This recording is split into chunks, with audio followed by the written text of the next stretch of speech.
লকআপে উল্টো করিয়ে ঝুলিয়ে রেখে কয়েকজন পুলিশে মিলে বেধড়ক মারছে আমাকে। শুধু তাই নয়, পুরো উলঙ্গ করে ফেলেছে তারা আমায়। গায়ে বস্ত্র বলতে কোনো কিছুই নেই, শরীরে শুধু শর্ট প্যান্টটাই আছে। এমন জঘন্য মায়ের যেন দুনিয়ার বুকে আর কোনোদিন কেউ খায়নি। কি এমন খারাপ করেছি আমি যে তারা আমায় এমন জঘন্যভাবে পেটাচ্ছে? কারোর বাড়া ভাতেও তো ছাই দেইনি আমি। শুধু রাস্তার মধ্যে পুলিশ গাড়ি থেকে চাঁদা নেওয়ার সময় তাদের এটাই বলেছিলাম যে ভাই, এসব তো জঘন্য কাজ। এটা বলাই তারা আমায় ধরে এনে লকআপে পুরে দেয় আর এমন জঘন্যভাবে মারতে শুরু করে। স্যার, আমায় এমন বেধড়ক মারছেন কেন? আমি কি এমন করেছি? তুই আইনের মানুষের সাথে বেয়াদবি করেছিস, তাদের কাজে বাধা দিয়েছিস, তাই তোকে এমন শাস্তি দেয়া হচ্ছে। স্যার, আমি তো কোনো অন্যায় কিছু করিনি। আমি শুধু এটাই বলেছি যে চাঁদা নেওয়া খারাপ কাজ। তোর এটা বলাতেই দোষ হয়েছে। সমস্ত মানুষ চুপ ছিল, কিন্তু তুই কেন পাকনামি করতে গেলি? তাই তোর শাস্তি এটা।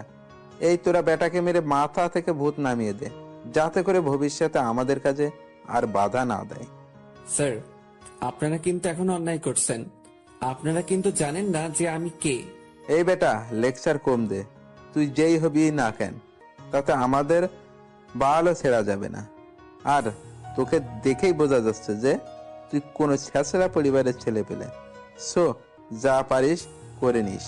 অফিসারের কথা শুনে চুপ হয়ে গেলাম, কারণ মূর্খ আর জাহেলদের কি বলবো, তাদের মাঝে ভালো মানুষের ছিটে ফোটাও নেই। তবে সত্যি বলতে, আমি যদি নিজের পরিচয় দেই তাহলে এরা সব কয়টা এসে আমার পায়ের উপরে হুমড়ি খেয়ে পড়বে। কিন্তু না, সেটা আমি করব না। তাহলে আমিও তাদের মতন জাহেল হয়ে যাব, কারণ তারা পাওয়ার এর অপব্যবহার করছে আর আমিও তাদের মতন নাম ব্যবহার করব। সো ওসব কিছুই আমি করব না, তাই চুপচাপ মাইর খেয়ে যাচ্ছি।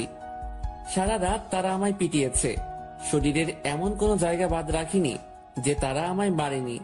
আমার পুরুষত্বের মধ্যে পর্যন্ত তারা আমায় আঘাত করেছে, আর সহ্য করতে না পেরে মা গো বলে চিৎকার দিয়ে জ্ঞান হারিয়ে ফেললাম। তাও তারা আমায় ছাড়েনি। সকাল পর্যন্ত পিটিয়েছে তারা আমায়। তারপর সকাল হতেই থানার বাহিরে একটা ময়লার স্তূপের মধ্যে তারা আমায় ফেলে দিয়ে আসে। আমি জ্ঞান হারিয়ে সেখানেই পড়ে আছি। এদিকে কনকনে ঠান্ডা কুয়াশা কোলে পানির মতন চুইয়ে চুইয়ে পড়ছে। আমি যেন শীতে জমে পুরো বরফ হয়ে গেছি। কুয়াশার পানি চোখে মুখে পড়তেই আমার জ্ঞানটা ফিরে এলো। জ্ঞান ফিরতেই নিজেকে আবিষ্কার করলাম ময়লার স্তূপের মধ্যে। খুব জঘন্য গন্ধ আসছিল ময়লার স্তূপ থেকে। গন্ধটা নাকে আসতেই পেটের ভিতরটা বলকাতে শুরু করলো। এখনই যেন বমি করে দিব, কিন্তু আফসোস, বমি করতে গিয়েও গলা দিয়ে কিছু বের হচ্ছে না, কারণ কাল থেকে পেটে কোনো দানা পানি পড়েনি। কোনো মতে সেখান থেকে উঠে বাসার দিকে রওনা হলাম। শরীরের সমস্ত অঙ্গ প্রত্যঙ্গে জখম হয়ে আছে, ঠিকঠাক মতন হাঁটতেও পারছিলাম না। তাও খুঁড়িয়ে খুঁড়িয়ে বাসায় চলে গেলাম। বাসায় পৌঁছে এই শীতের মধ্যে আবার গোসল করলাম, কারণ একটু পর আমার কলেজে যেতে হবে। গতকালে অ্যাডমিশন নিয়েছি নতুন কলেজে, বাট শহরে এসেছি আজ 2 দিন হবে। এসেই এক ফ্রেন্ডের মাধ্যমে বাসা ঠিক করে সেখানে উঠেছি। তারপর গোসল করে হালকা কিছু নাস্তা পানি করে একটা ব্যথার ওষুধ খেয়ে নিলাম। তারপর কলেজের উদ্দেশ্যে রওনা হলাম। শরীরটা যেন চলতেই চাইছে না। রাস্তা দিয়ে হাঁটার সময় মাতালের মতন রাস্তার এপাশ ওপাশ চক্কর খাচ্ছিলাম। সুস্থ স্বাভাবিক মানুষের মতন হাঁটতে পারছিলাম না। তাও কোনোভাবে কলেজে পৌঁছে গেলাম। কলেজে পৌঁছে সোজা ঢুকে গেলাম কলেজের ভিতরে। ঠিক তখনই কেউ একজন পেছন থেকে শার্টের কলার ধরে সজোরে এক টান মারল। একে তো শরীরটা দুর্বল, তার উপরে কেউ আবার নিজের শরীরের জোর খাটিয়েছে আমার উপরে। নিজেকে আর সামনে রাখতে পারলাম না, ধ্রাম করে গিয়ে মাটির উপরে আছড়ে পড়লাম। আমি মানুষটার দিকে হা করে তাকিয়ে আছি। এই বেটা, এভাবে তাকিয়ে আছিস কেন? হ্যাঁ, মানুষজন কি তোর চোখে লাগে না? ভাই, আমি কি করেছি? তুই যে কলেজে এসে সোজা ঢুকে গেলি, পিছন থেকে যে মায়া তোকে ডাক দিয়েছে সেই দিকে কি তোর কোনো খেয়াল নেই? ভাই, আমি শুনতে পাইনি। তাই আমিও তোকে সিস্টেম দিয়েছি। হয়েছে, যা এবার মায়ের কাছে যা, সে তোকে ডাকছে, কি বলে গিয়ে শুনে আয়। ছেলেটা একটা মেয়ের দিকে আঙুল ইশারা করে দেখিয়ে দিল। সেখানে অনেক কয়টা মেয়ে দাঁড়িয়ে আছে। আমি আর কথা না বাড়িয়ে মাটি থেকে উঠে মেয়েটার দিকে চলে গেলাম। আমি জানি মেয়েগুলো আমায় কেন ডেকেছে। মেয়েগুলোর সামনে গিয়ে চুপচাপ দাঁড়িয়ে আছি। তখনই একটা মেয়ে উচ্চ আওয়াজে বলে উঠল, আই ছোট লোকের বাচ্চা, তোকে যে ডাক দিয়েছি সেটা কি তোর কানে যায়নি? আমি ডাকার পরও কি করে তুই চলে গেলি? মেয়েটার কথা শুনে বুঝতে বাকি নাই যে এটাই মায়া। মাশাআল্লাহ, দেখতে তো বেশ সুন্দর, কিন্তু মুখের ব্যবহার একদম নাউজুবিল্লাহ, যা কোনোভাবেই খাওয়া যায় না। কি রে বেয়াদব, কথা কানে যাচ্ছে না তোর? সরি, বলুন কি জন্য ডেকেছেন আমায়? বাপ রে, বেটা তো দেখি গালিগালাজ করছে। না, তোকে সাইজ করতে হবে। একে তো ডাক দেওয়ার পরেও ঘাট তারামু করে চলে গেছিস, দ্বিতীয়ত এখন কথা বলছি আর তুই অন্য মনস্ক হয়ে আছিস। প্লিজ আমায় কিছু করিয়েন না, আমি খুব অসুস্থ। না বললে তো হচ্ছে না, তোকে তো শাস্তি পেতেই হবে। প্লিজ, আমি আপনার কাছে হাত জোর করছি। না, তোর কোনো কথাই আমি শুনছি না। ওই যে দেখছিস মেয়েটাকে, সোজা গিয়ে তাকে জড়িয়ে ধরে চুমু খাবি, তাহলেই তুই ক্ষমা পাবি। প্লিজ আমায় রেহাই দিন। তোকে কিন্তু মেরে আদমরা করে ফেলবো বলে দিলাম। সোজা যেটা বলছি গিয়ে সেটা কর। কি আর করা, অপারগ হয়ে মায়ার কথা শুনতে হলো।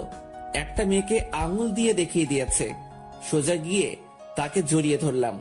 তারপর যখনই চুমু খেতে যাব, তখনই হুট করে সেই মেয়েটা সোজা আমায় পিছন ঘুরে লাথি মেরে দিল। লাথিটা এমন জায়গায় মেরেছে যে পুরো দম বের হয়ে যাচ্ছে আমার। এই ছোট লোকের বাচ্চা, তোর কত বড় সাহস যে তুই আমায় জড়িয়ে ধরিস? এই, তোরা কে কোথায় আছিস? মেয়েটার চিৎকার শুনে মায়া আর তার সাথে মেয়েগুলো দৌড়ে আসলো। এই রিমা, কি হয়েছে রে? আরে মায়া, বলিস না, এই জানোয়ার বাচ্চা হুট করে কোথা থেকে এসে আমার সাথে অসভ্যতামো শুরু করেছে। আই ছেলে, তোর সাহস তো কম না, তুই আমার বান্ধবীর সাথে অসভ্যতাম করিস। আপনি তো বললেন ওনাকে জড়িয়ে ধরে চুমু খেতে। কি? আমি তোকে কখন বলেছি? একটু আগে না বললেন যে ওনাকে জড়িয়ে ধরে চুমু খেতে? আপনার সাথে যারা আছে তাদেরকে জিজ্ঞেস করুন। এই, আমি কখন বলেছি রে বেটাকে যে রিমিকে গিয়ে চুমু খেতে? না, তুই তো বলিসনি। বেটা এনা গিয়ে নিজে নিজে এমন অসভ্যতম করেছে। কি রে, সবাই কি বলছে শোন। রিমি, আমি তাকে এসব বাজে কথা কখনোই বলিনি। না, ব্যাটাকে সাইজ করতে হবে। ধর তোরা ব্যাটাকে। রিমার কথা শুনে মায়া আর তার সাথে কয়েকজন আমাকে ঝাপটে ধরে ফেললো। তারপর কলেজের একটা ফাঁকা রুমে নিয়ে গিয়ে ইচ্ছে মতন মারতে শুরু করলো। আমি অসহায়ের মতন মার খেয়ে যাচ্ছি, কথা বলার মতন শক্তি হারিয়ে ফেলেছি আমি। খোদার দুনিয়ায় মানুষগুলো যে এতটা নিষ্ঠুর তা এদেরকে না দেখলে কোনো দিনও জানতে পেতাম না। মেয়েগুলো মিলে আমায় ইচ্ছে মতন মেরেছে, তারপর সেখানে ফেলে রেখে দিয়ে চলে যায়। আমি মারকে সেখানে পড়ে আছি, চোখ জোড়া দিয়ে টপ টপ করে পানি পড়ছে। আমি যেন আর আমার মধ্যে নেই। শরীরের যন্ত্রণা এতটা বিভৎসভাবে হচ্ছে যে তা বলে বোঝাতে পারবো না। হঠাৎ এই পাশ দিয়ে একটা ছেলে যাচ্ছিল, সে আমায় দেখতে পেয়ে দৌড়ে আসে। ভাই, আপনার কি হয়েছে? আর কে করেছে আপনার এই অবস্থা? মায়া নামের একটা মেয়ে আমায় মেরেছে। ভাই, ওই অহংকারী মেয়ের কথা যে কি আর বলবো। বাপের ক্ষমতা আছে দেখে যার তার উপরে সে ক্ষমতা প্রয়োগ করে। ভাই, আমাকে একটু পানি খাওয়ান, আমার খুব পানির তৃষ্ণা পেয়েছে। আচ্ছা দাঁড়ান, আমার ব্যাগে পানি আছে। সে ব্যাগ থেকে পানি বের করে দিল। আমি সেটা মিনিটের মধ্যে শেষ করে দিলাম। তারপর সেখানে বসে আছি, সে আমায় ধরে বসিয়েছে। ভাই, আপনাকে দেখে নতুন মনে হচ্ছে। হ্যাঁ, আমি নতুন এসেছি এই কলেজে ট্রান্সফার হয়ে। কিসে পড়েন আপনি? অনার্স দ্বিতীয় বর্ষে। তাহলে তো আমার ক্লাসমেট। যাক, তাহলে আর আপনি বলছি না, তুমি করেই বলছি। তারপর ছেলেটার সাথে গল্প শুরু করলাম। তার নাম রাফি। কথা বলতে বলতে দুজনের মধ্যে একটা ভালো বন্ধুত্ব হয়ে গেল। সে আমায় ধরে ধরে ক্লাসে নিয়ে গেল। সবাই আমার দিকে হা করে তাকিয়ে আছে, মনে হচ্ছে যেন আমি কোনো ভিন গ্রহের প্রাণী। কারোর সাথে কথা না বলে ক্লাসে ঢুকে গেলাম। রাফি আর আমি পাশাপাশি সিটে বসেছি। এখনো সবাই আমার দিকে ঘুরে ঘুরে তাকাচ্ছে। আমি চুপচাপ নিজের মতন বসে আছি। একটু পর স্যার এসে সবার সাথে আমার পরিচয় করিয়ে দিল। কারণ আসার আগে হেড স্যারের সাথে আলাপ করেছিলাম। তিনি সকল স্যারদেরকে আমার কথা বলে দেয়। স্যার যখন আমার পরিচয় করিয়ে দিচ্ছিল তখন মায়া চেঁচিয়ে ওঠে, স্যার, এসব গেও খ্যাতগুলো কলেজের জায়গা পায় কি করে? হ্যাঁ, কলেজের কি রেপুটেশন বলতে কিছুই নেই নাকি? যাকে তাকে হুটহাট করে কলেজে অ্যাডমিশন দিয়ে দিচ্ছে, তাহলে আমাদের আর দাম রইল কোথায়? মায়া সে গেও খ্যাত ঠিক আছে, কিন্তু একটা জিনিস মাথায় রেখো, সেও মানুষ, তারও তোমাদের মতো শখ আহ্লাদ আছে, তাই সে এই কলেজে অ্যাডমিশন নিয়েছে। স্যার, সে মানুষ কি জানো, আর সেটা তাকে দেখেই বোঝা যাচ্ছে। তবে একটা কথা বলি, কলেজের মান সম্মান দিন দিন ধুলোয় মিশে যাচ্ছে, আর স্যারদের রুচিরও পতন ঘটছে। আওরা জাওরাকে কলেজে অ্যাডমিশন দিয়ে নাম খারাপ করছেন আপনারা। মায়া সে না হয় করছি, কিন্তু মাথায় রেখো একটা কথা, কোনো মানুষকে পোশাক দিয়ে জাজমেন্ট করা ঠিক না। হতে পারে সে এমন কেউ যার পায়ের সামনেও তুমি যেতে পারবে না। স্যার, নিজের লিমিটে থাকেন। কোথাকার কোন খ্যাত গেওর সাথে আপনি আমার তুলনা করছেন? হ্যাঁ, আপনার মাথা কি নষ্ট হয়ে গিয়েছে নাকি? মায়া সেটা সময় দেখতে পাবে, এখন ক্লাস করায় মন দাও। স্যারের কথা শুনে অনেক ভালো লাগলো। স্যার কিন্তু আমার সম্পর্কে কিছুই জানেন না, তবুও তিনি অনেক সাপোর্ট করেছেন আমাকে। যাক, স্যারের বিচারমান দেখে অনেক খুশি লাগলো। তারপর স্যার লেকচার দিতে শুরু করলো। এদিকে আমিও স্যারের লেকচার শুনে মন দিলাম। দেখতে দেখতে পুরো ক্লাস শেষ করলাম। ক্লাস শেষ করে বের হতেই মায়া সামনে এসে দাঁড়ায়। এই ছোট লোক, শোন, স্যারের কথা শুনে লাফানোর কিছুই নেই। মায়া কারোর ধার ধারে না। কিছুদিন কলেজে থাক, তারপর মায়া কি জিনিস সেটা জেনে যাবি। আমি কোনো কথা বললাম না, চুপচাপ সেখান থেকে চলে আসলাম। রাফি গেটের সামনে দাঁড়িয়ে আছে। রাফির সাথে কিছুটা সময় কথাবার্তা বলে বাসার দিকে রওনা হলাম। হেঁটে হেঁটেই বাড়ি যাচ্ছি, হুট করে পিছন থেকে একটা গাড়ি এসে আমায় ধাক্কা দিয়ে রাস্তার সাইডে ফেলে দিল। নজর ঘোরাতেই দেখি মায়া নামক মেয়েটা। ছোট লোক, দেখ কত দামি গাড়ি করে চলাফেরা করি আমি, আর তুই হেঁটে হেঁটে বাড়ি যাচ্ছিস। তোর অকাত এতটুকুই। পেটা ছ্যাঁচড়া কোথাকার, হ্যাডাম তো নেই, তাও দৌড়ে চলে এসেছিস বড় কলেজে পড়ার জন্য। তারপর গাড়ি টান দিয়ে মায়া চলে গেল। মেয়েটার কথা শুনে মুচকে একটা হাসি দিলাম। হায় রে অহংকার, বাপের টাকায় এত অহংকারী করিস, তোরা যে মানুষকে মানুষ মনে হয় না। এত অহংকার কোথা থেকে যে আসে তোদের আল্লাহ জানে। আর কি বললি, ওকাত নেই আমার? শালার, আমি যেদিন ওকাত দেখাতে শুরু করব সেদিন তোরা সব কয়টা এসে আমার পা চাটবি কুকুরের মতন। ডেমো স্বরূপ একটা খেল দেখাচ্ছি। পকেট থেকে ফোনটা বের করে ড্রাইভারকে বললাম গাড়ি নিয়ে আসতে। এক ফোনে আমার সব কয়টা ড্রাইভার গাড়ি নিয়ে চলে এলো। এক এক গাড়ির জন্য এক এক ড্রাইভার রেখেছি আমি। সবাই এসে রাস্তার ধারে দাঁড়িয়ে আছে। আমি কোনো কথা না বলে ভেনেনোতে উঠে গেলাম। এ যেন দুনিয়ায় চলতি ফিরতি একটা জান্নাত। বেটা আমায় বড়লোকই দেখায়। এই বড়লোকের দুলালি মেয়ে, শুনে রাখ, যেদিন আমি দেমাগ দেখাতে শুরু করব সেদিন মাটি খুঁড়ে নিজেই সেটা নিজে নিজেকে দাফন দিয়ে দিবি।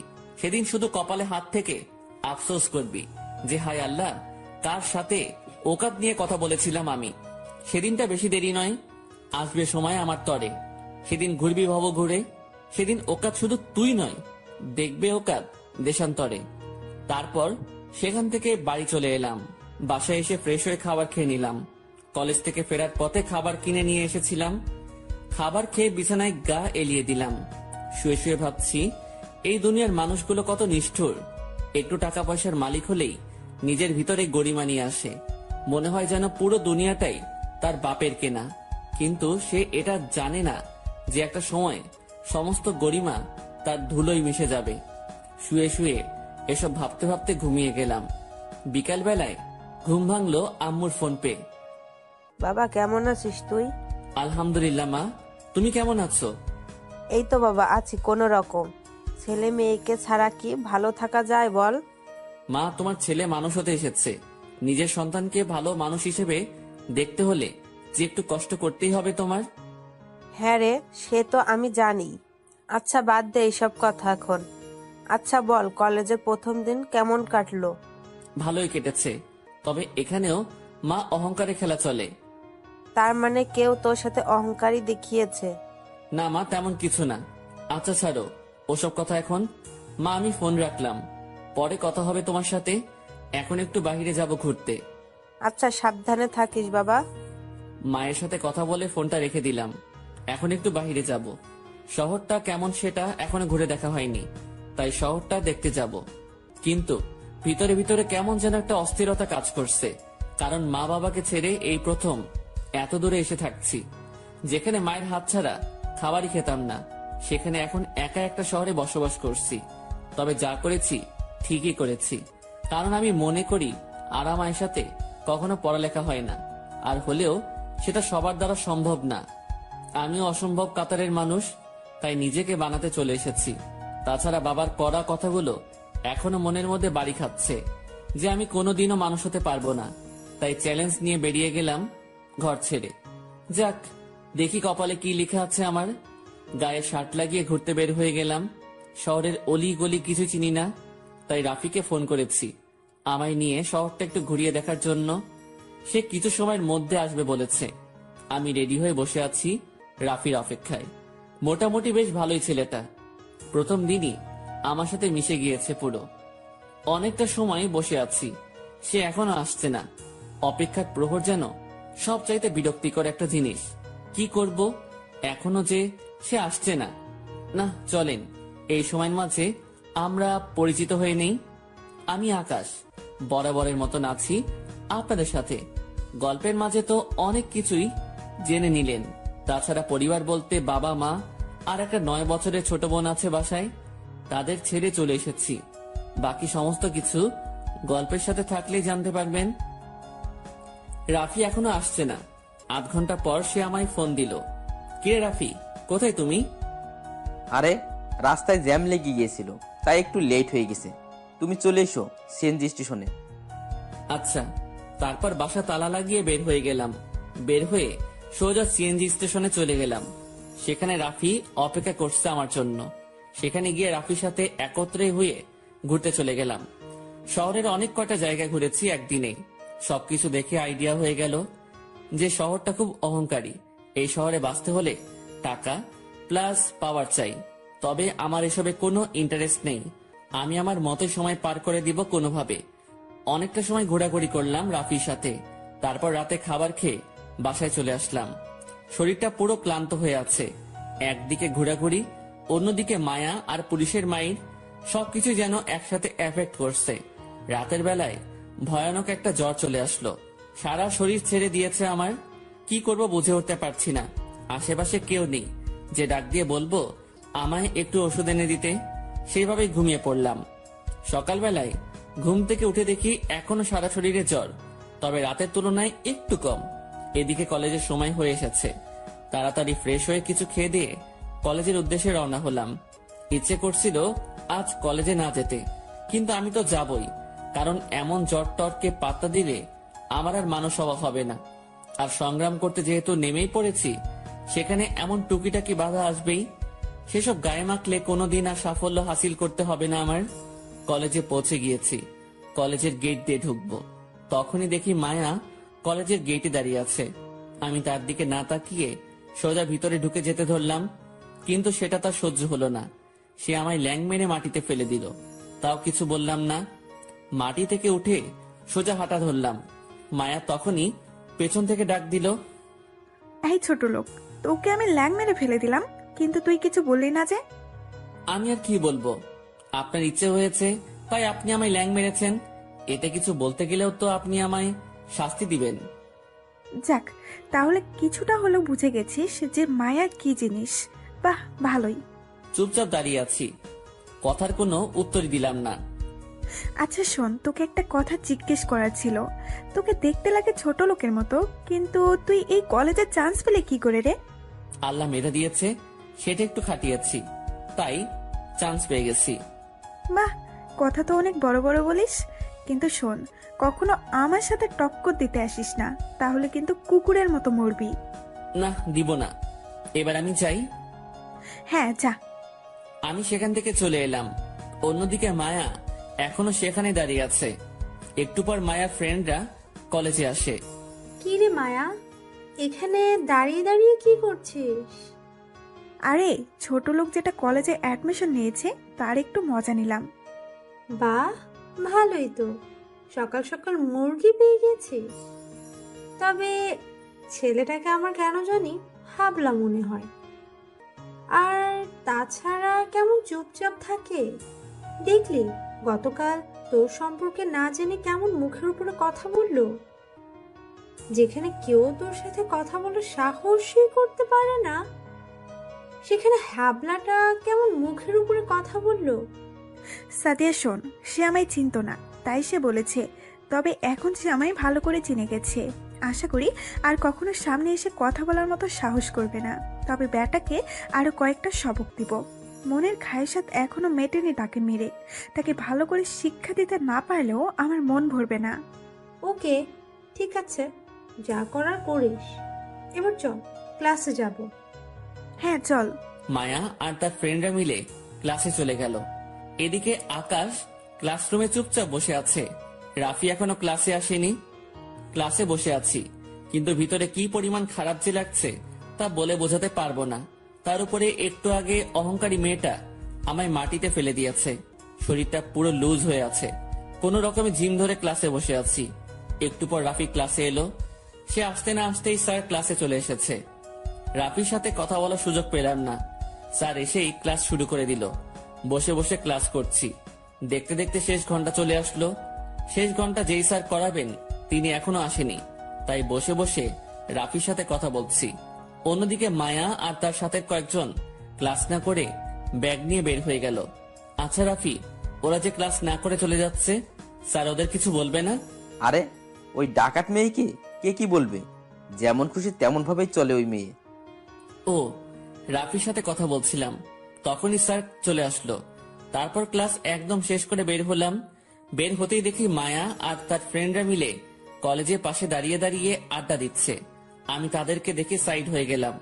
রাফিও আমার সাথে সাথে চলে আসলো, কিন্তু সাইড হয়েও লাভ হলো না। মায়া আমায় পেছন থেকে ডাক দিল। এই ছোট লোক, এদিকে আয়। আমি আর রাফি মায়ার কাছে গেলাম। এই বেটা রাফি, তোকে কে আসতে বলেছে? হ্যাঁ, আমি ডেকেছি এই ছোট লোককে, কিন্তু তুই কেন আসলি? যা ভাগ এখান থেকে।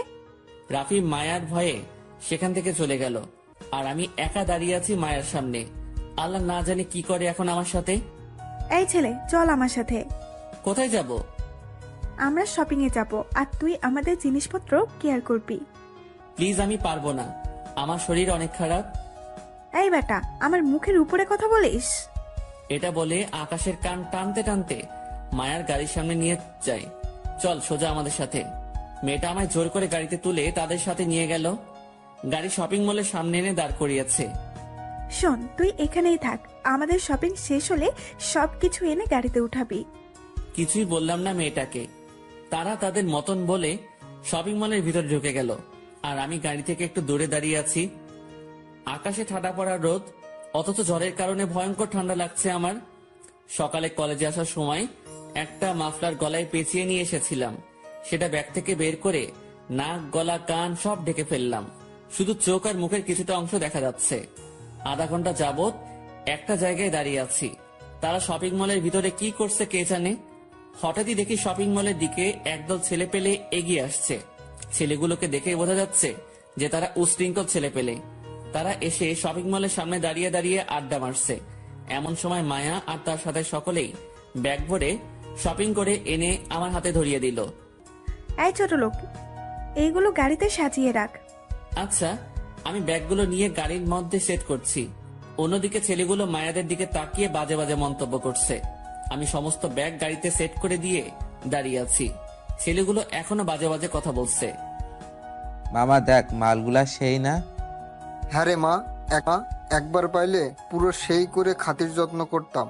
ছেলেগুলোর এসব কথা শুনে মায়া ছেলেগুলোর দিকে এগিয়ে যায়, আর আমি ঠায় সেখানে দাঁড়িয়ে আছি। এই ছেলে, তোদের সমস্যা কি রে? হ্যাঁ, অনেকটা সময় ধরে দেখছি তোরা আমাদের নিয়ে বাজে বাজে কথা বলিস। তোরা চিনিস আমি কে? এই মেয়ে, তোরে চিনার কি আছে রে? তুই একটা মেয়ে, মেয়ে মানি মাল, আর মাল মানি ভোগের পাত্র। ছেলেগুলোর মুখে এসব কথা শুনে মায়া ঠাস করে একটা থাপ্পড় লাগিয়ে দেয়, আর সাথে সাথে ছেলেগুলো খেপে যায়। আমি এখনো সেখানে দাঁড়িয়ে দাঁড়িয়ে তামাশা দেখছি, আর তামাশা দেখা ছাড়া কি বা করার আছে। এই মেয়ে, তো কত বড় সাহস, তুই আমারে থাপ্পড় মারিস? বলেই ধ্রাম করে মায়ার গালে সজোরে একটা থাপ্পড় বসিয়ে দেই। মায়া থাপ্পড়ের টাল সামলাতে না পেরে মাটিতে পড়ে যায়। তারপর ছেলেটা মায়ার চুলের মুঠি ধরে তলপেট বরাবর সজোরে এক লাথি মারে। মায়া ব্যথায় মাগো বলে চিৎকার দিয়ে কান্না করে দেয়। ছেলেগুলোর কাণ্ড দেখে যেন শরীরে রক্ত মাথায় উঠে গেল, কিন্তু চুপচাপ দাঁড়িয়ে আছি আমি, কারণ দেখি মায়ার সাথে ফ্রেন্ডগুলো কিছু করে নাকি আগে, কিন্তু না, তারাও ভয়ে চুপসে আছে। ওদিকে ছেলেগুলো মায়াকে মেরেই চলেছে। না, এবার আমাকে কিছু একটা করতে হবে। ছেলেগুলো ডেকে এগিয়ে গেলাম। মায়া চেঁচিয়ে কান্না করছে। গিয়েই ছেলে একটার কলার ধরে টান দিয়ে সজোরে এক লাথি মেরে দিলাম বুকের মধ্যে। লাথি খেয়ে ছেলেটার সাথে সাথে মাটিতে লুটিয়ে পড়ল। আর তার সাথে ছেলেগুলো এই দৃশ্য দেখে দৌড়ে আসলো আমার দিকে, আমাকে মারার জন্য। তারা চারপাশ থেকে আমাকে ঝাপটে ধরে ফেলছে। আমি নড়াচড়াও করতে পারছি না। আসলে জ্বরের কারণে শরীরে শক্তি নেই।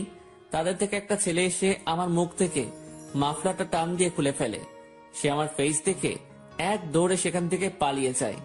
ছেলেটা দৌড়াচ্ছে আর চেঁচাচ্ছে, আমার জীবনের আমিই ভালোবাসি, আমি পালিয়ে যাচ্ছি। তোদের জীবন নিয়ে যদি মায়া থাকে তাহলে সব কয়টা পালা এখান থেকে, না হয় আর কোনোদিন তোদের সাথে আমার দেখা হবে না।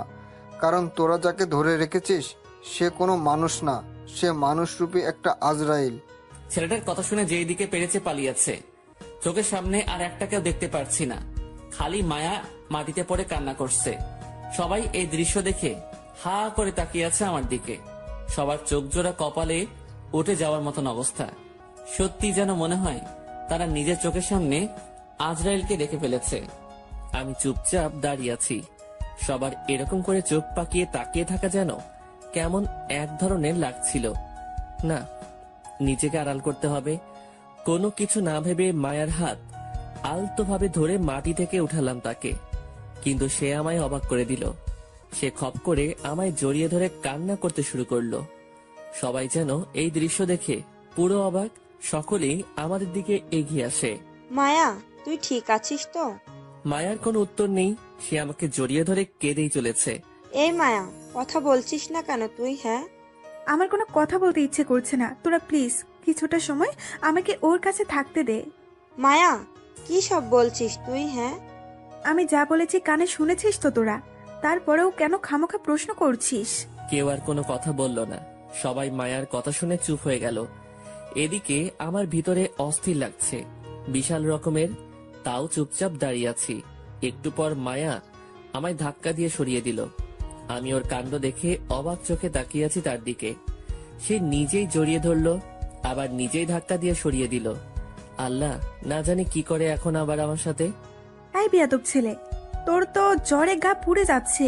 তুই এত জ্বর নিয়ে দাঁড়িয়ে আছিস কি করে? হ্যাঁ, আমি তো আগেই বলেছিলাম যে আমার শরীর খারাপ, কিন্তু তাও আপনি আমার কান টেনে এখানে নিয়ে এসেছেন।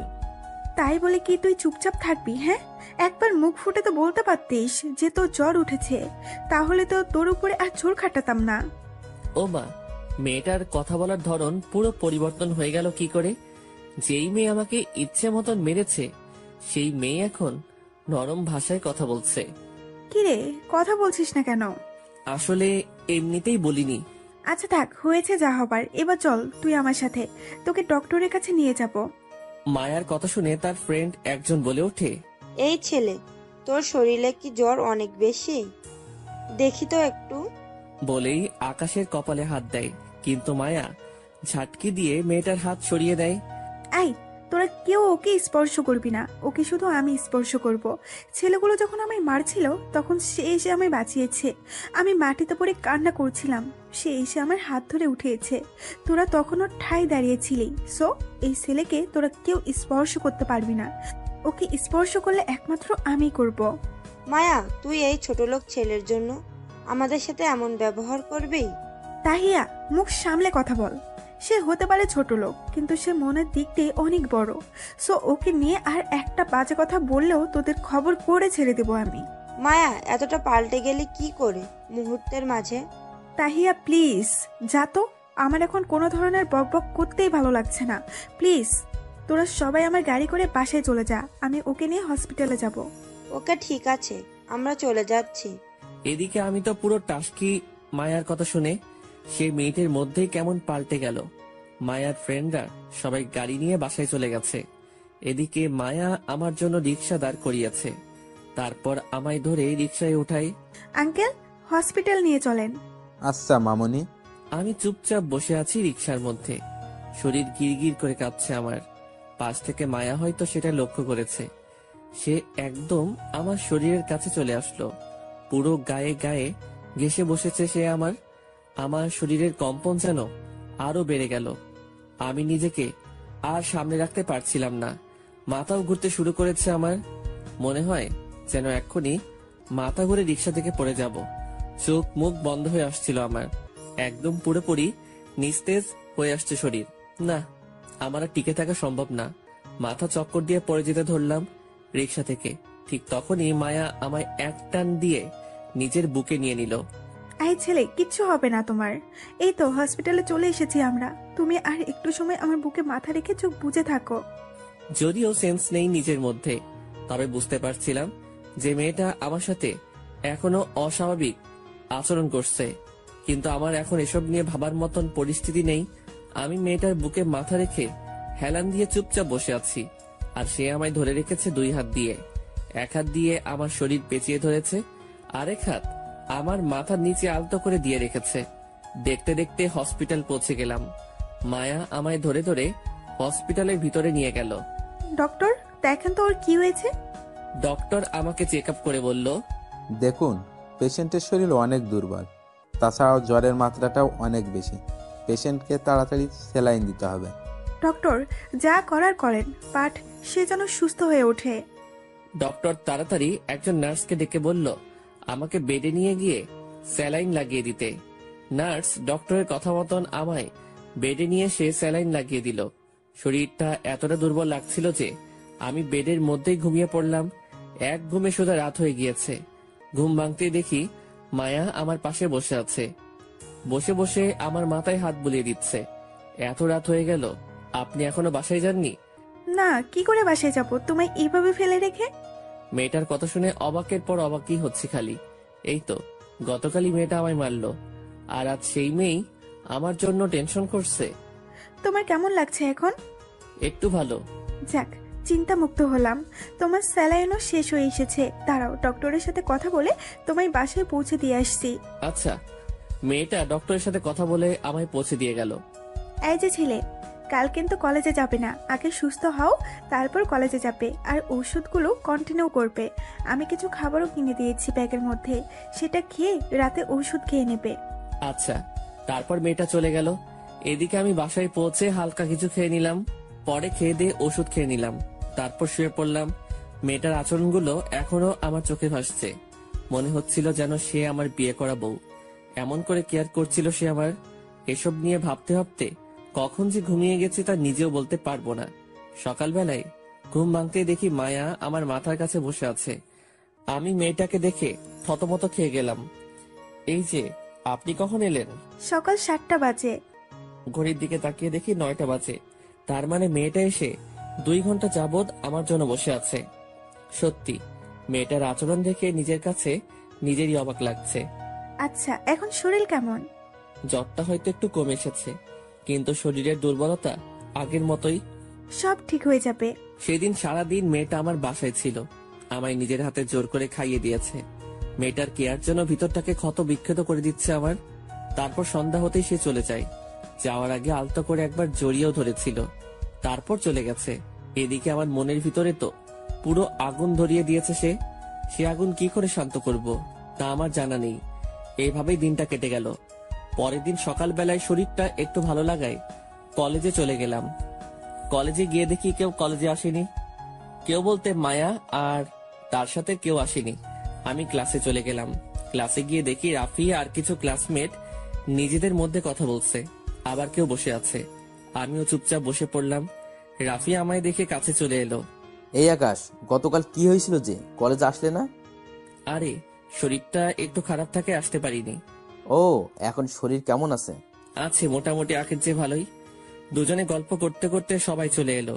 ক্লাসের স্যারও ক্লাস করাতে চলে এলো, কিন্তু মায়া আর তার সাথে কেউ আসেনি। দূর, আসলে আসুক, না আসলে নাই। আমি আমার মতন ক্লাসে মন দিলাম। ক্লাস করছিলাম, হঠাৎই অন্য ডিপার্টমেন্টের একজন এসে বলে গেল, স্যার আকাশকে, তাকে মায়াপু ডাকছে। মেয়েটার অশান্তি করা ছাড়া কি কোনো কাজ নেই? ছেলেটা ভালোই ভালোই ক্লাস করছে, এখন তাকে নিয়ে গিয়ে বিরক্ত করবে। এই আকাশ, যাও তো দেখে আসো মায়া কেন তোমায় ডাকছে। আশা করি উল্টোপাল্টা কিছু করাবে তোমাকে দিয়ে, তাই ডেকেছে। আমি চুপচাপ ক্লাস থেকে বের হয়ে গেলাম। কি সাংঘাতিক মেয়ে বাবা, সে নিজে তো ক্লাস করে না, আবার আমাকে ক্লাস থেকে ডেকে পাঠায় অন্যদের সামনে। যেখানে স্যার উপস্থিত রয়েছে সেখানে সে হুকুমত চালাচ্ছে। তার মনে কি একটু ভয়ভীতি নেই নাকি আল্লাহ জানে। ক্লাস থেকে বের হতেই দেখি মায়া আর তার ফ্রেন্ডগুলা কলেজ গেটের পাশে বসে বসে আড্ডা মারছে। আমি চুপচাপ হেঁটে তাদের সামনে চলে গেলাম। আপনি কি আমায় ডেকেছেন? হ্যাঁ ডেকেছি, দেখি আমার পাশে এসে বসো। এই তোরা ওকে একটু জায়গা দে। আমি মায়ার পাশে গিয়ে বসলাম। পাশে গিয়ে বসতেই সে আমার কপালে হাত দিয়ে বলে, জ্বর তো মোটামুটি সেরে গেছে তাই না? হ্যাঁ, জ্বর সেরে গেছে। যাক ভালোই হয়েছে। আচ্ছা সকালে কিছু খেয়েছো? খেয়েছি, তবে তেমন কিছু নয়। হালকা নাস্তা করে কলেজে চলে এসেছি। এখন যদি তোকে আমি মাইল লাগিয়ে দেই, তোকে বলেছি পেট ভরে খাবার খাবি আর ওষুধগুলো কন্টিনিউ করবি, কিন্তু তোর তো দেখি কথাই কানে যায় না। আসলে খেতে ইচ্ছে করছিল না, তাই ভালো করে খাইনি।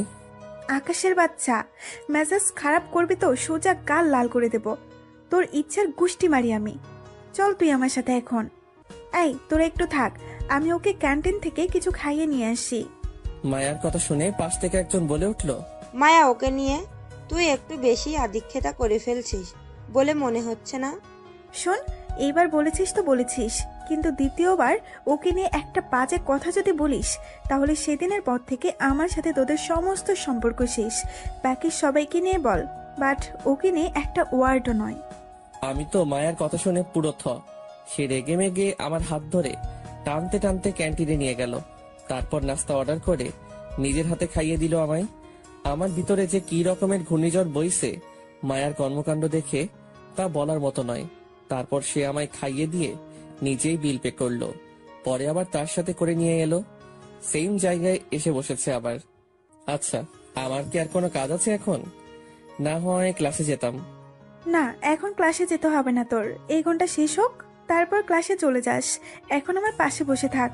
কি আর করা, মায়ার পাশে চুপচাপ বসে আছি। সে তার বন্ধুদের সাথে আড্ডা দিচ্ছে। একটু পর ঘড়ি দেখে সে আমায় নিজেই বলল, এই যে ঘন্টা শেষ হয়েছে, যা এবার সোজা ক্লাসে চলে যা, গিয়ে ক্লাস কর। আচ্ছা। তারপর সেখান থেকে উঠে ক্লাসের দিকে হাঁটা দিলাম। কিন্তু হঠাৎ এই মাঝপথে আমার পুরনো ফ্রেন্ড নাদিয়ার সাথে দেখা হলো। এই আকাশ, তুই এখানে? আমারও তো সেম প্রশ্ন, তুই এখানে? আরে আমি তো এই কলেজেই পড়ি, কিন্তু তুই এখানে কি করছিস? আরে আমিও তো কিছুদিন আগে এই কলেজে অ্যাডমিশন নিয়েছি। কি সত্যি? হ্যাঁ রে। যা, ভালোই হয়েছে। এখন থেকে তো তোর সাথে আড্ডা দেওয়া যাবে। বহুদিন পর পুরনো কোনো ফ্রেন্ডের সাথে একত্রে হলাম, কিন্তু আফসোস তুই হয়তো অন্য ডিপার্টমেন্টের। হ্যাঁ। আচ্ছা শোন একটা কথা, আমার বিষয়ে কাউকে কিছুই বলিস না, কেমন? কিন্তু কেন? প্লিজ বলিস না, কারণটা পরে না হয় একদিন জানতে পারবি। আচ্ছা ঠিক আছে, বলবো না। এবার আমি ক্লাসে যাই, পরে কথা হবে। আচ্ছা যা, তোদের তো আবার এখন ক্লাস চলছে। হ্যাঁ। তারপর নাদিয়ার সাথে কথা বলে ক্লাসে চলে এলাম। ক্লাসে এসে সোজা নিজের জায়গায় বসে গেলাম। রাফি আমার পাশের সিটেই বসেছে। সে আমায় ছোট্ট করে ডাক দিয়ে বলল, কিরে, কেন ডেকেছে দেমাগি মেয়েটা তোমায়? এমনি খোঁজ খবর নিতে ডেকেছে। মানে কি বললে বুঝলাম না। আরে বাদ দাও, ক্লাস শেষে বলবো। তারপর ক্লাসে মন দিলাম। তারপর দেখতে দেখতে ক্লাসের পুরো সময়টা পার হয়ে গেল। ক্লাস ছুটি হয়েছে। আমি ব্যাগটা কাঁধে নিয়ে রাফির সাথে বের হয়ে গেলাম। ক্লাসরুম থেকে বের হতেই দেখি মায়া ক্লাসরুম থেকে একটু দূরে দাঁড়িয়ে আছে। সে আমার দিকে ভয়ানক দৃষ্টিতে তাকিয়ে আছে। মায়া আমাকে দেখতে পেয়ে দৌড়ে এসে আমার কলার ধরে টানতে টানতে খোলা মাঠে নিয়ে গেল। তারপর সবার সামনে ঠাস ঠাস করে দুই গালে কয়েকটা থাপ্পড় বসিয়ে দিল। মেয়েটার কর্মকাণ্ড দেখে পুরো থ হয়ে দাঁড়িয়ে আছি। থাপ্পড় খেয়ে যেন আমার পুরো দুনিয়াদারি গোল গোল করে ঘুরছে। আমি যেন আর নিজের মধ্যে নেই। আশেপাশে সকলেই আমার দিকে চোখ পাকিয়ে তাকিয়ে আছে। লজ্জায় মাটির দিকে তাকিয়ে আছি। মান সম্মান একদম ধুলোয় মিশিয়ে দিল সে আমার। আই খবিস, সমস্যা কি তোর? হ্যাঁ, আমার তো কোনো সমস্যা নেই। তোকে তখন আমি কি বলেছিলাম যে সোজা ক্লাসে যাবি, কিন্তু ক্লাসে না গিয়ে অন্য মেয়ের সাথে কিসের ইটিস পিটিস করছিলি? হ্যাঁ, কি পাকনা গজিয়ে গেছে তোর? থাপ্পড় মারার কাহিনী তাহলে এত সময় বুঝলাম। আরে মেয়েটা তো আমার পরিচিত, বলতে গিয়ে থেমে গেলাম। না, ওকে কিছু বলা যাবে না, তাহলে অনেক কিছু সামনে চলে আসবে আর সিন ক্রিয়েটও হতে পারে। কি রে, কথা বলিস না কেন তুই? ওই মেয়ের সাথে কিসের কি তোর? তোকে সুন্দর করে খাইয়ে দাইয়ে বললাম ক্লাসে চলে যেতে, কিন্তু বান্দরের বাচ্চা তুই ক্লাসে না গিয়ে ইটিস পিটিস করিস। হ্যাঁ, সরি, আমার ভুল হয়ে গেছে, আর কখনো এমন ভুল হবে না। তোর ভুলের গুষ্টি মারি, দাঁড়া তোর ব্যবস্থা করছি, চল তুই আমার সাথে। মায়া আমার কলার ধরে আবার টানতে টানতে একটা নির্জন জায়গায় নিয়ে গেল। আমি ছাগলের মতন করে তার সাথে চুপচাপ চলে গেলাম। এবার তোকে কি করব বল, আমার চরম রাগ উঠেছে তোর উপরে। তুই কি জানিস না হ্যাঁ, যে কলেজের সব খবর মায়ের কানে চলে আসে। সত্যি আমি বুঝতে পারিনি যে আপনি ওর সাথে কথা বলাই রেগে যাবেন। প্লিজ এবারের মতন মাফ করে দিন। এত সহজে তো তোকে মাফ করব না, কিছু একটা শাস্তি তো তোকে পেতেই হবে। যা ওই জায়গায় গিয়ে কান ধরে এক পা উঠিয়ে দাঁড়িয়ে থাক। প্লিজ মাফ করে দিন না এবারের মতন। কবিস, কথা না বাড়িয়ে চুপচাপ যেটা বলেছি গিয়ে সেটা কর, না হয় থাপ্পড়ে গালের দাঁত সব কয়টা ফেলে দেব। কি আর করা, মেয়েটার রাগ দেখে কলিজা যেন শুকিয়ে গেছে আমার। চুপচাপ বাধ্য ছেলের মতন গিয়ে মায়ার কথা মতন কাজে লেগে পড়লাম। কান ধরে এক পা উঠিয়ে দাঁড়িয়ে রইলাম। সে রাগে ফসফস করছে, এদিকে আমি পুরো লজ্জায় শেষ, কারণ এমন জায়গায় সে আমায় দাঁড় করিয়েছে যেখান দিয়ে কলেজের সমস্ত ছেলে মেয়ে যাতায়াত করে। কিন্তু লজ্জা পেলেও কিছু করার নাই। প্রায় 8 ঘন্টা খানিক সে আমায় দাঁড় করিয়ে রাখলো। আমার পা ঝিমঝিম করছে, আর দাঁড়িয়ে থাকার শক্তি নেই আমার। তবে যেভাবেই হোক না কেন, সে যতক্ষণ না আমার সাজা মওকুফ করবে ততক্ষণ আমার দাঁড়িয়ে থাকতেই হবে। মায়া এখনো সেই জায়গায় বসে আছে। একটু পর তার কিছু ফ্রেন্ড তার কাছে আসে। কি রে মায়া, কি শুরু করেছিস তুই? হ্যাঁ, ওই ছোট লোক ছেলেটা অন্য মেয়ের সাথে কথা বলছে দেখে তোর কেন এত গায়ে জ্বালা করছে বলতো? তাহিয়া, মুখে লাগাম দিবি নাকি থাপ্পড় লাগিয়ে দেবো তোকে? তুই কাকে নিয়ে কি বলছিস? হ্যাঁ মায়া, তুই ওই ছ্যাঁচড়া ছেলের জন্য আমায় মারতে চাইছিস? তাহিয়া, সত্যি তুই কিন্তু এবার আমার হাতে থাপ্পড় খাবি। এটা তোর সেকেন্ড ওয়ার্নিং। এরপর থেকে আকাশকে নিয়ে আর একটা বাজেও কথাও বলবি না। কান খুলে শুনে রাখ একটা কথা, সে যেমনই হোক না কেন, কিন্তু সে আমার পাগল, আর আমার পাগলকে নিয়ে কেউ কিছু বললে তাকে আমি ছাড়বো না। আচ্ছা সরি, আর বলবো না, কিন্তু দেখ ছেলেটা মাটিতে পড়ে আছে। এদিকে আমি দাঁড়িয়ে থাকতে থাকতে ব্যালেন্স হারিয়ে মাটিতে পড়ে গেলাম। আর কত সময় একটা মানুষ এক পায়ে ভর করে মাটিতে দাঁড়িয়ে থাকতে পারে? ঠিক তখনই মায়া দৌড়ে আসে। এই পাগল, কি হয়েছে তোর? দেখি কিভাবে পড়লি তুই। সরি, আমার পা খুব ব্যথা করছিল আর সামনে রাখতে পারছিলাম না নিজেকে, তাই ব্যালেন্স হারিয়ে মাটিতে পড়ে গেছি। দেখি উঠে দাঁড়া, আমি তোকে সাহায্য করছি। মায়া আমার নিজের হাত দিয়ে ধরে উঠালো, কিন্তু দুঃখের বিষয় পা দুইটার 12টা বেজে গেছে। আবারও ধ্রাম করে মাটির উপরে পড়ে গেলাম। আমার এই অবস্থা দেখে মায়াও মাটিতে বসে গেল। ও আল্লাহ, আর পারছি না। এই পাগল, তুই কেন অমনটা করতে গেলি বলতো? তুই অমনটা করে আমার রাগ উঠিয়ে দিলি, পরিশেষে এখন তোর এই কষ্ট হচ্ছে। সত্যি আমি ভুল করে ফেলেছি, আর কখনো করব না। আর কখনো করলে কিন্তু একদম জানে মেরে ফেলবো। আসো দেখি, কাছে আসো। বলে এক টান দিয়ে আকাশকে তার কাছে নিয়ে গেল। তারপর জড়িয়ে ধরে পাগলের মতন চুমু খেতে শুরু করলো। মেয়েটার কাণ্ড দেখে পুরো থ হয়ে আছি। কি করছে কি মেয়েটা? সে আমায় সবার সামনে জড়িয়ে ধরে চুমু খাচ্ছে। শোন, তুই আমার পাগল, অন্য কোনো মেয়ের দিকে যেন তোর নজর না যায়। আর শাস্তি দেওয়ার জন্য সরি, খুব কষ্ট হয়েছে তোর, তাই না? এই যে আমি হাতল করে দিলাম, দেখবি সব কষ্ট দূর হয়ে যাবে। মেয়েটার কথা শুনে ভিতরে যেন প্রবল গতিতে তুফান বইছে। সত্যি কি সে আমাকে ভালোবাসে? তার কথার ইঙ্গিত তো সেরকমটাই করছে। না, একটু শিওর হওয়া দরকার। আচ্ছা, একটা কথা বলি আপনাকে। হ্যাঁ বল। আমি কি আপনার কপালে একটা চুমু খেতে পারি? এই পাগল ছেলে, সেটার জন্য কি আবার অনুমতি লাগবে নাকি? হ্যাঁ, তোর যেখানে ইচ্ছে হয় তুই চুমু খা। এবার পুরো থরথর করে কাঁপতে শুরু করলাম। কিন্তু চুমু তো আমি খাবই, কারণ সে আমার মনে জায়গা করে নিয়েছে। দাঁত মুখ খিচে একটা চুমু বসিয়ে দিলাম মায়ার গালে। সে আমায় আরো শক্ত করে জড়িয়ে ধরলো। মায়ার সাথেই সকলেই তো অবাক। এই তোরা কি খেলার মাঠে এভাবে রোমাঞ্চ করবি? আরে ধুর না, আমার পাগলটা একটু চুমু খেতে চেয়েছে আমায়, তাই একটু চুমু খেতে দিয়েছি। ওর চুমু খাওয়া শেষ হলে চল বাড়ি যাব। হ্যাঁ চল। আর পাগল শোন, সোজা বাসায় চলে যাবি গাড়ি করে, রাস্তায় কোনো এদিক ওইদিক করবি না। আচ্ছা। তারপর মায়া তার বান্ধবীদের সাথে চলে গেল। এদিকে আমি রিক্সা নিয়ে সোজা বাসায়। বাসায় এসে রোজের মতন খেয়ে দিয়ে জম্পেশ একটা ঘুম দিলাম। বিকাল বেলায় ঘুম ভাঙলো ফোনের আওয়াজে। বালিশের পাশ থেকে ফোনটা হাতে নিয়ে দেখি অচেনা একটা নাম্বার। আমি ফোনটা রিসিভ করে সালাম দিলাম। এই আকাশ, কি করছিস তুই? কণ্ঠ শুনে বুঝতে পারলাম মায়া ফোন দিয়েছে। আসলে একটু ঘুমিয়েছিলাম, আপনার ফোন পেয়ে ঘুম ভাঙলো। শোন, তাড়াতাড়ি উঠে ফ্রেশ হয়ে কলেজের সামনে চলে আয়। আমি গাড়ি নিয়ে সেখানে ওয়েট করছি। কোনো কাজ আছে কি? সেটা আসলেই দেখতে পারবি, তুই তাড়াতাড়ি আয়। আচ্ছা, ফোনটা রেখে দিয়ে তাড়াতাড়ি রেডি হয়ে কলেজের সামনে চলে গেলাম। সেখানে গিয়ে দেখি মায়া গাড়ি নিয়ে দাঁড়িয়ে আছে। আয়, গাড়িতে ওঠ। আমি চুপচাপ গাড়িতে উঠে বসলাম। সে আমাকে ড্রাইভ করে নিয়ে গিয়ে শপিং মলের সামনে দাঁড় করালো। চল ভেতরে চল, তোর জন্য কিছু কেনাকাটা করব। আরে আমার কিছু লাগবে না। বেশি বক বক করিস না, সোজা ভেতরে চল। আচ্ছা, কি আর করা। সে আমায় জোর করে শপিং মলে নিয়ে গেল। তারপর অনেক কয়টা শার্ট প্যান্ট কিনে দিল। কেনাকাটা শেষ করে রেস্টুরেন্টেও নিয়ে গেল খাওয়ার জন্য। রাত বাজে 9টা। খাওয়া দাওয়া শেষ করে বাড়ি ফিরবো, তখনই হঠাৎ মাঝপথে ছিনতাইকারী আমাদের গাড়ি আটকায়। তারা মায়ার কাছ থেকে ব্যাগ কেড়ে নিতে চায়। মায়াও জোরাজোরি শুরু করে। সে কোনো মতেই তার ব্যাগ দিবে না। আমি গাড়ি থেকে নেমে তাদের আটকাতে গেলে পিছন থেকে কেউ একজন আমার পেটে ছুরি মেরে দেয়। তারপর তারা মায়ার ব্যাগ নিয়ে সেখান থেকে পালিয়ে যায়, আর আমি সাথে সাথে মাটিতে লুটে পড়লাম। এরপর আর কিছু মনে নেই। 3 দিন পর আমার জ্ঞান ফিরে। জ্ঞান ফেরার পর নিজেকে আবিষ্কার করলাম হসপিটালের বেডের মধ্যে। পাশ থেকে মায়া বসে ফুপিয়ে ফুপিয়ে কান্না করছে। সে আমার জ্ঞান ফিরেছে দেখতে পেয়ে, আয়, তুই ঠিক আছিস তো? হ্যাঁ ঠিক আছি, কিন্তু আপনি এভাবে কান্না করছেন কেন? কান্না করবো না তো কি করবো? হ্যাঁ, আজ 3 দিন পর তোর জ্ঞান ফিরেছে। মায়ার কথা শুনে থতমত খেয়ে গেলাম। কি বলছে? আমার 3 দিন পর জ্ঞান ফিরেছে? ইন্না লিল্লাহ। তার মানে আজ 3 দিন ধরে মেয়েটা আমার সাথে হসপিটালে। ও আল্লাহ, রক্ষা করো তুমি। আমার মাথা পুরো জ্যাম খেয়ে গেছে মেয়েটার কথা শুনে। প্লিজ আপনি শান্ত হন। আমি ঠিক আছি, আমার কিছুই হয়নি।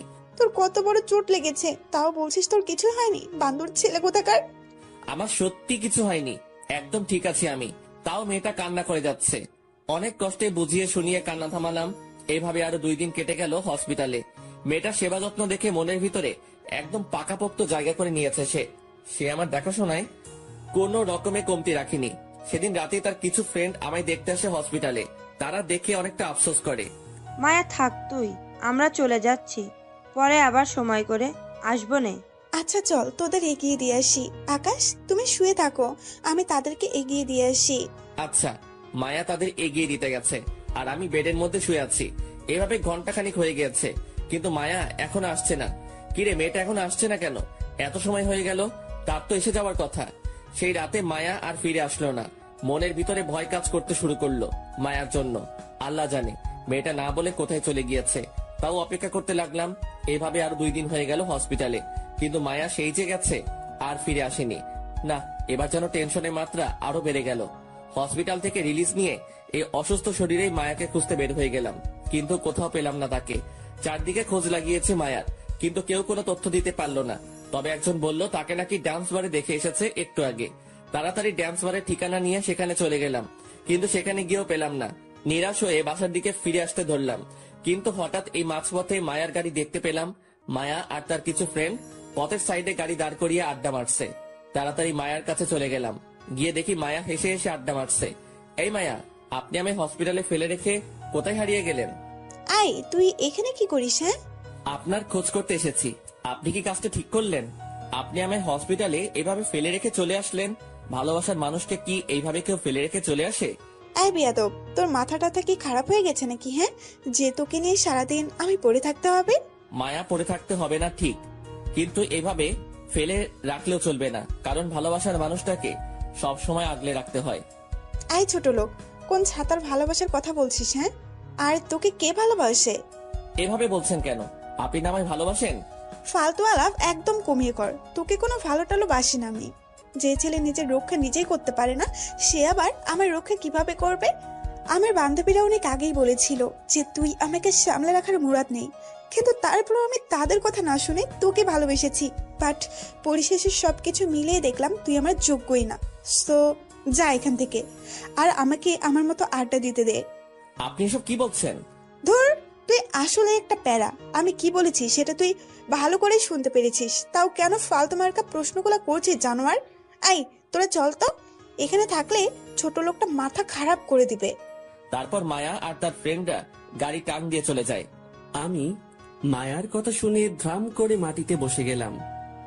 ভালোবাসার মানুষটার কাছে এসব শুনবো তা কখনো আশা করিনি। পুরো দুনিয়াদারি যেন বেসাত হয়ে গিয়েছে আমার। মাটির উপরে বসে চোখের পানি ছেড়ে অঝরে কান্না করতে শুরু করলাম। চোখ দুটো যেন আজ নহরে পরিণত হয়ে গেছে। কান্না করতে করতে পুরো অজ্ঞানের মতন হয়ে গেলাম। পেটে বিশাল আকারের পেইন করছে, নিজেকে আর স্থির রাখতে পারলাম না।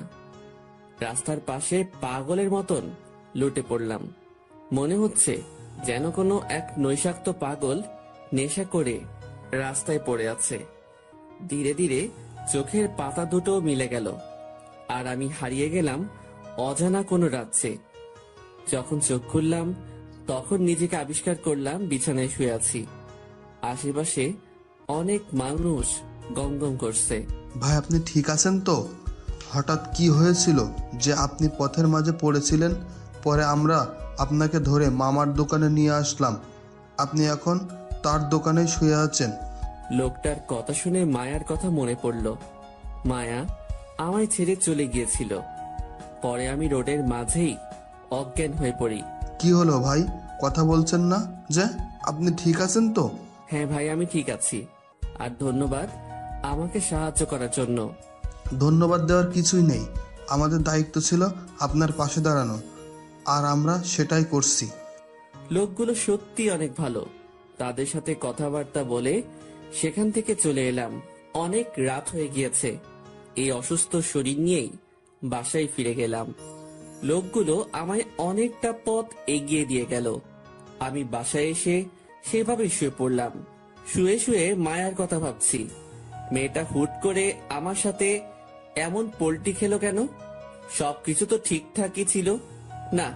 আমার মনে হয় তার বান্ধবীরা কান পরিয়েছে তাকে, তাই সে এমন ধারা আচরণ করছে। না, কালকে যেভাবেই হোক কলেজে গিয়ে মায়ার সাথে কথা বলবো, তারপর সব ঠিক করে নিব আগের মতন। পরের দিন সকালবেলা ঘুম থেকে উঠে ফ্রেশ হয়ে নিলাম, তারপর কলেজে চলে গেলাম। আজ কোনে ব্যাগ ট্যাগ নেইনি, কারণ আজ ক্লাস করব না। মায়ার সাথে কথা বলেই বাড়িতে চলে আসব। কলেজে গিয়ে দেখি মায়া তার বন্ধুদের সাথে আড্ডা দিচ্ছে। আমি তার কাছে এগিয়ে গেলাম। আপনার সাথে আমার একটু কথা ছিল। ছোট লোক, তুই আবার আমার সামনে এসেছিস? তোর কপালে শনি ঘুরাচ্ছে কিন্তু। আপনি এমন করছেন কেন? প্লিজ আমার সাথে ঠিক করে কথা বলেন না। না, তোর মতো ছোট লোকের সাথে কোনো কথাই নেই, আর তাছাড়া তোর কোনো যোগ্যতাই নেই আমার সাথে কথা বলার। সো চললাম আমি এবার।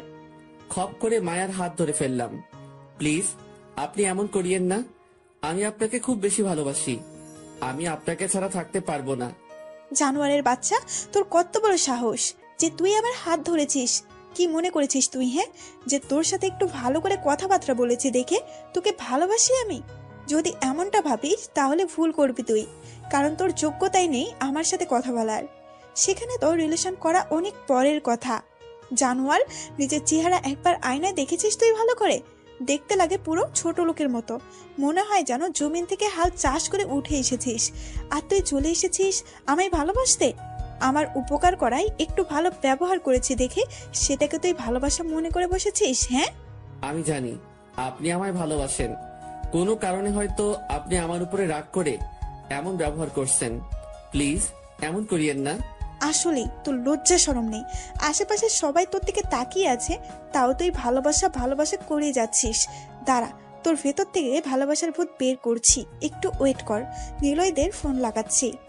মায়া পকেট থেকে ফোনটা বের করে নিলয় না কাকে যেন ফোন দেয়, আর আমি অসহায়ের মতন দাঁড়িয়ে আছি। আয় নিলয়, কোথায় রে তোরা? তাড়াতাড়ি একটু আয় তো কলেজের মাঠে। বদমাইশ একটা অনেক বেড়েছে, তাকে একটু টাইট দিতে হবে। মায়া ফোন করার মিনিট কয়েকের মধ্যেই নিলয় না কে সে চলে আসে, সাথে আরো অনেক ছেলে পেলে। তারা আমায় কলার ধরে টানতে টানতে সেদিনের রুমটাতে নিয়ে যায়, যেখানে মায়া আর তার ফ্রেন্ডরা মিলে আমায় মেরেছিল। সেখানে নিয়ে ইচ্ছে মতন মারতে শুরু করে সবাই মিলে আমায়। তাদের সাথে মিলে মায়াও আমার গায়ে অনেক কয়েকটা হিট করে।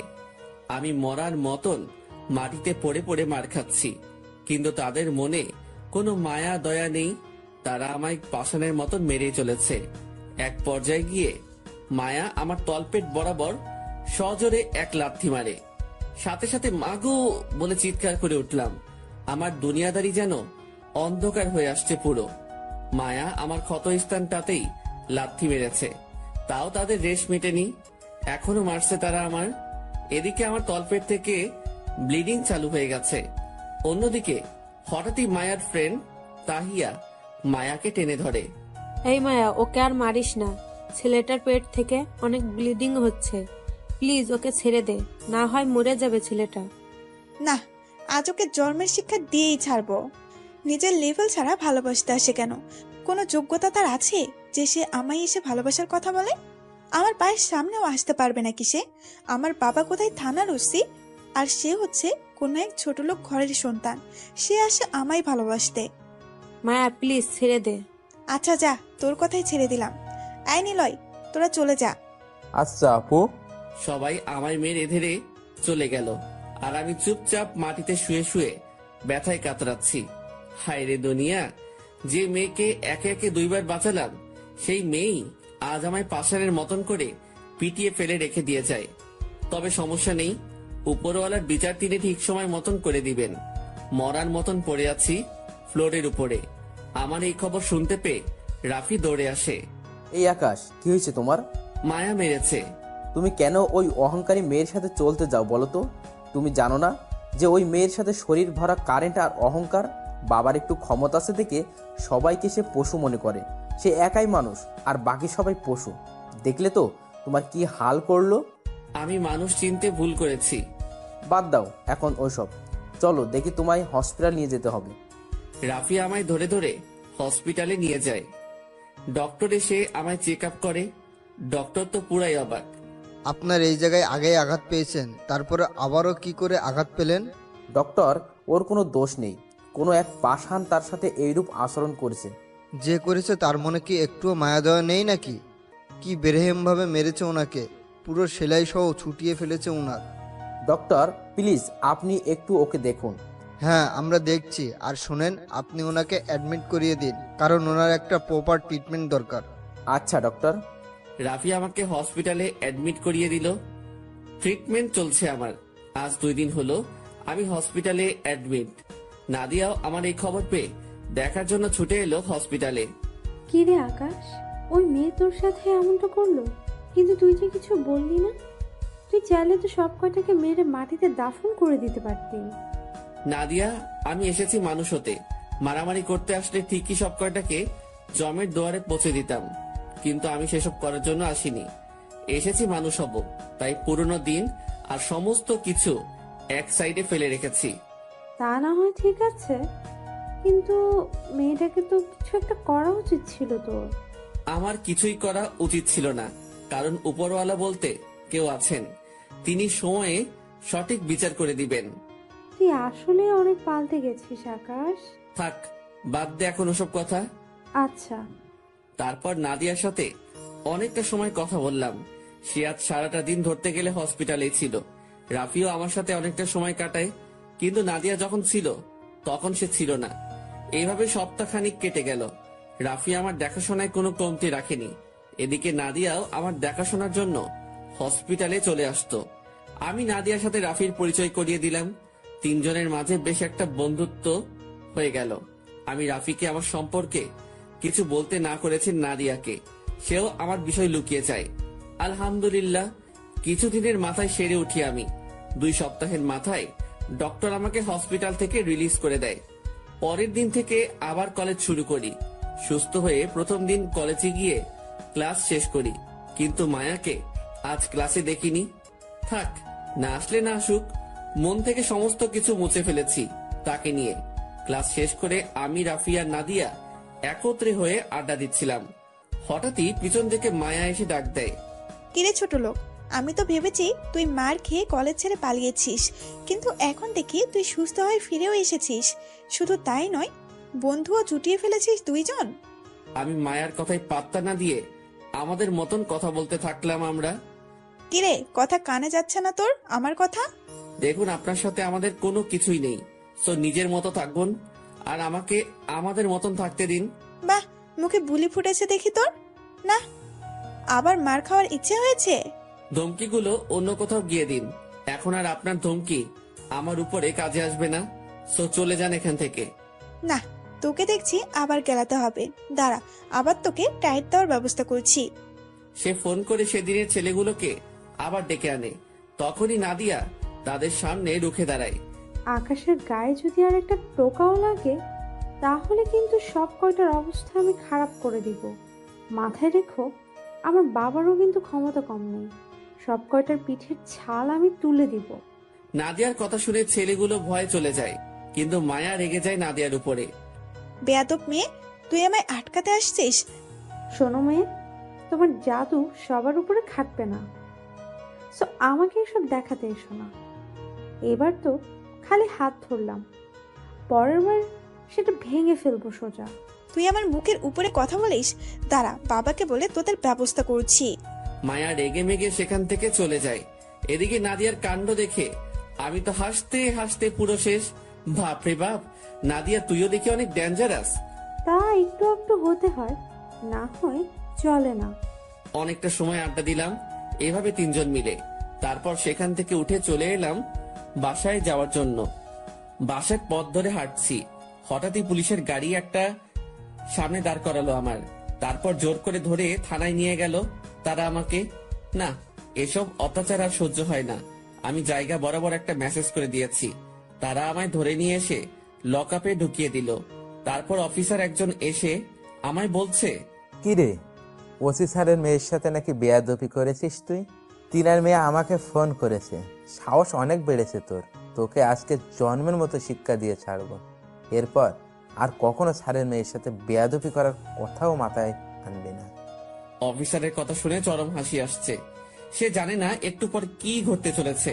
স্যার, আপনি আমার কিছুই করতে পারবেন না, সেই শক্তি আপনার নেই। কি, তুই আমার সাথেও বেয়াদবি করছিস? না, তোর তো কিছু একটা করতেই হবে। বলে টেবিলের উপর থেকে রোলারটা নিয়ে আসে।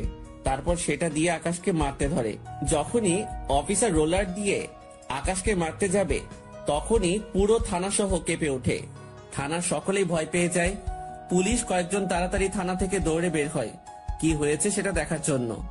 তারা থানা থেকে বের হতেই দেখে কয়েক শতাধিক ছেলে পেলে থানার সামনে লাঠি ছোটা নিয়ে দাঁড়িয়ে আছে।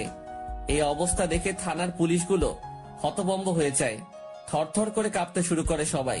কারোর ভিতরে যেন আর প্রাণ নেই, মূর্তির মতন দাঁড়িয়ে আছে সবাই। তখনই ছেলেপেলেগুলো চেঁচিয়ে ওঠে, এই তোরা আকাশ ভাইরে কোন সাহসে এনে লকারে ঢুকিয়েছিস? ভাই, আমরা কিছুই জানি না, বড় স্যার ছেলেটাকে ধরে আনতে বলেছে। ওকে দাঁড়া, তোর বড় স্যারকে কানের পট্টি গরম করছি। ছেলেপেলে সবাই হুড়হুড় করে থানার ভিতরে ঢুকে যায়। যে অফিসার আকাশকে ধরে এনেছে সে তো পুরো ভয়ে শেষ, কারণ এত ছেলেপেলে একসাথে এসেছে যে তারা থুতু ফেললেও থানাবাসী ভেসে যাবে। এই বেটা, কি সমস্যা তোর? তুই আকাশ ভাইকে কেন ধরে এনেছিস? বলেই কলার ধরে ফেলে।